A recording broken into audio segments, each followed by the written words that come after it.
Hi hello नमस्ते आउ एक नुआ वीडियो मु गणेश आपण मन स्वागत करुच्ची। आज टिके मूड है बुलवा पलि कानपुर डैम यही देखुवे डैम ये हूँ कानपुर डैम आपण मैंने जानी बर्तमान पानी स्टॉक करा माने गेट बंद कर दिया जाइए जो पानी आसूची ये रही बैतरणी नदी ये मिशिची आपण बैतरणी नदीर पानी देखि पारे लाल रंगर टे आसूची माटिया कलर पानी आसूची एवं एपटे आसी सोना नदी ये मिशिची ये सोना नदी टी मिशिची जोड़ा कोईडा अंचल जो नदी आसी ये मिशिची किंतु ता पानी भी टिके रंग लाल रही। सबुठार विरक्त भाव प्रश्न मो मन रे आज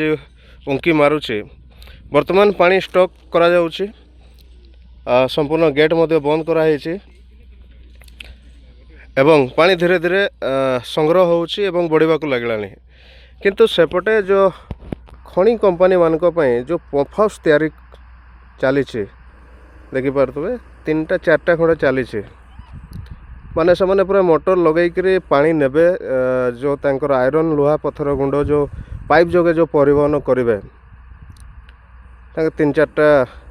पंप हाउस निर्माण चली बहुत जोरदार बहुत स्पीड रे चली निर्माण कार्य। सेटा ही मोर गोटे प्रश्न जे ये जो कानपुर डैम जो निर्माण करा जाउची बा किछि अंश सरी आसलाणी निर्माण आ किछि बाकी अछि एई जल कहा पाई बा एई पानी वास्तव में चाषी मानकर पाई या शिल्पपति मानकर पाई एवं खनि व्यवसाय पाई एई कानपुर जल कहा पाई उपयुक्त व्यवहार हो आपण माने यार उत्तर रखिए एवं मते कमेंट माध्यम रे निहाती जणेबे। पुणी देखा एक नवा वीडियो रे। बाय बाय नमस्कार जय माता रानी।